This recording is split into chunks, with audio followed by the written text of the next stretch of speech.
আসসালামু আলাইকুম রহমতুল্লাহ। আল্লাহ হাফিজ। আসসালামু আলাইকুম রহমতুল্লাহ। ভেহিকেল অটো কেয়ারের পক্ষ থেকে আমি মোহাম্মদ শাহিন বলতেছি। আর আমার পক্ষ থেকে আছে একটি গাড়ি, সেটি হলো টয়োটা করোলা এক্সিও হাইব্রিড এডিশনের একটি গাড়ি। আপনারা জানেন, যারা বিশেষ করে হাইব্রিড গাড়িগুলো ইউজ করে অধিকাংশ ক্ষেত্রে তারা হয় ব্যাটারি সিস্টেমের প্রবলেমে পড়ে, না হয় ব্রেক সিস্টেমের প্রবলেমে পড়ে, দুইটার যে কোনো একটা সিস্টেমের প্রবলেমে পড়ে। তো আজকে আমাদের সামনে যে গাড়িটি রাখা আছে, এই গাড়িটিরই সেম একটি প্রবলেম হলো ব্রেকিং সিস্টেমের problem. Check brake system, brake override system failure, এরকম কিছু মেসেজ আসে ড্যাশবোর্ডে, এবং গাড়িগুলোর ব্রেকগুলো অ্যাবনর্মাল হয়ে যায় এবং ব্রেক অনেক ক্ষেত্রে ফেল করে কিংবা ছেড়ে দেয়। এই ধরনের ইস্যুগুলো হয়ে থাকে।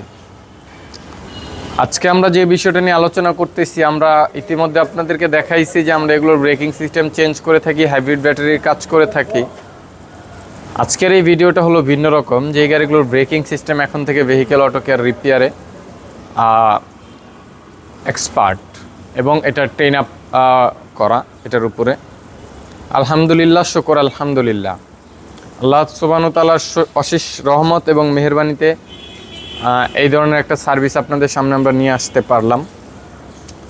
সাধারণত এই গাড়িগুলোর ব্রেকিং সিস্টেম রিপেয়ারের জন্য আমাদের একটা প্যাকেজ সিস্টেম থাকে, এবং এর সঙ্গে যে জিনিসটা হলো, এই গাড়িগুলোর ব্রেকিং সিস্টেমে কিছু টার্মস অফ কন্ডিশন থাকে। গাড়িটা অবশ্যই আমাদের ওয়ার্কশপে ভিজিট করাতে হবে, এবং এখানে 3 থেকে 5 দিন সময় লাগবে। কোনো ক্ষেত্রে এর চেয়েও 2-1 দিন বেশি লেগে থাকে। 3 থেকে 5 দিন এটা হলো আমাদের স্ট্যান্ডার্ড টাইম, যে এই টাইম পর্যন্ত আমরা এই গাড়িগুলোর ব্রেকিং সিস্টেম নিয়ে কাজ করে থাকি।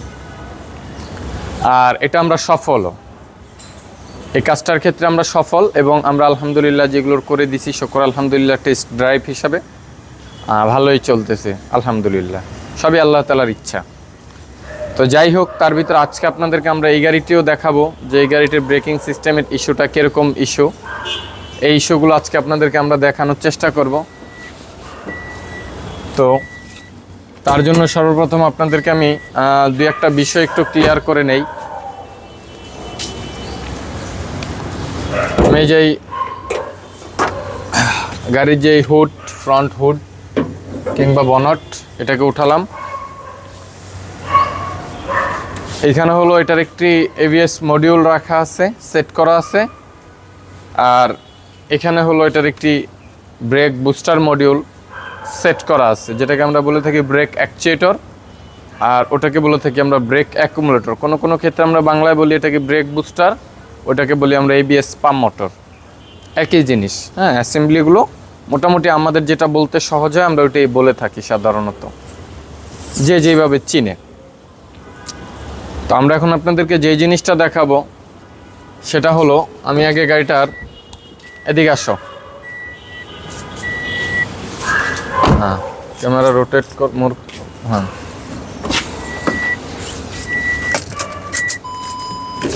মেসেজগুলো কি ছিল? হ্যাঁ, আমাদের এই গাড়িটার যেই সমস্যা, তার ভিতরে যে অলরেডি একটা মেসেজ আপনারা দেখতেছেন, এই যে আরেকটা মেসেজ। একটা হলো চেক ব্রেক সিস্টেম, আর এটা হলো ব্রেক ওভাররাইড সিস্টেম ফেলিয়ার, এটা হলো চেক ব্রেক সিস্টেম। তো আমরা এখন গাড়িটাকে স্ক্যান করব।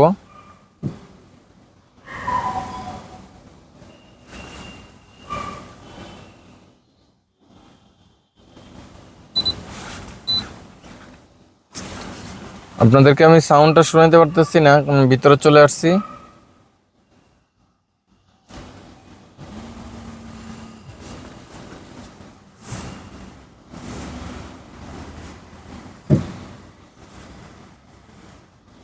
এক 1,12,569 কিলোমিটার গাড়িটা, 1,12,569 কিলোমিটার এই গাড়িটি চলা।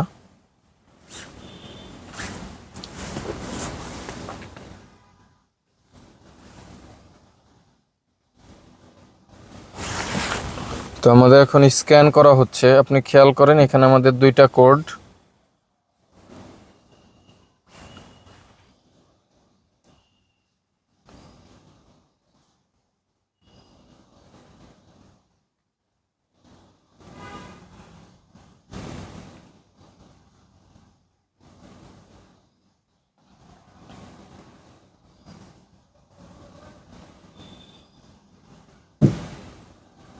একটা সাউন্ড হয়তো বা পাচ্ছেন যে বুস্টার থেকে কিছুক্ষণ পর পর একটা বাড়ি দিচ্ছে। আচ্ছা, আগে আপনাদেরকে এখানে আমি ক্লিয়ার করে নিই। এখানে দেখেন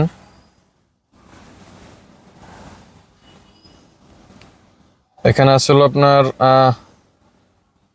C1256 accumulator low pressure, C1391 abnormal leak in accumulator. আচ্ছা, আমি গাড়িটাকে স্টার্ট করি। বিসমিল্লাহির রহমানির রহিম। গাড়িটা আমার স্টার্টে আছে, আপনারা দেখতেছেন ইতিমধ্যে যে ম্যাল ফাংশনগুলো যেগুলো শো করতেছে এবং স্পষ্টভাবে আপনারা দেখতেছেন আশা করি।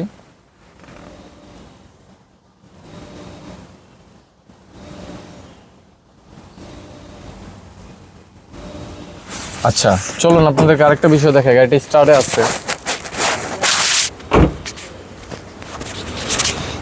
এই যে দেখেন এই মোটরটা 1 সেকেন্ডেরও কম সময়ের মতো ভিতরেই চলতেছে।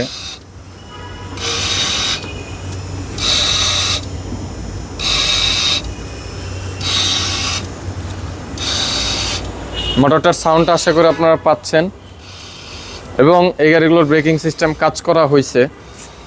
তো কাজ করা বলতে এগুলো রিপ্লেস করে থাকি আমরা অনেক ক্ষেত্রে, রিপ্লেস করে তারপরে দেখা যায় যে আমাদের আসলে সমস্যাগুলোর ওইরকম কোনো সলিউশন আসে না।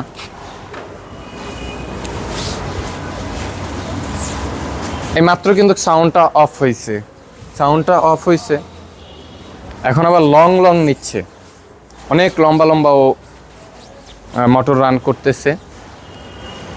তো যে জিনিসটা হলো, এই যে মোটর চলতেছে, কিছুক্ষণ আগে দেখছেন যে কতটা ঘন ও চলছে, এখন আবার একটু লং এরকম চলতেছে। তো এই জিনিসটা তখন কি হয়, একটা গাড়ি ব্রেক ফেলের একটা কারণ হয়, একটা দুর্ঘটনার কারণ হয়। তো যাই হোক, আমরা এই সিস্টেমটার কাজ করব, তো আপনাদেরকে আমরা খুঁটিনাটি বিষয়গুলো দেখানোর চেষ্টা করবো ইনশাআল্লাহ তাআলা। তো এই পর্যন্ত সকলে ভালো থাকবেন, সুস্থ থাকবেন, সকলের জন্য দোয়া রাখবেন, এই কামনাই রইল। আসসালামু আলাইকুম ওয়া রাহমাতুল্লাহ। আল্লাহ হাফিজ।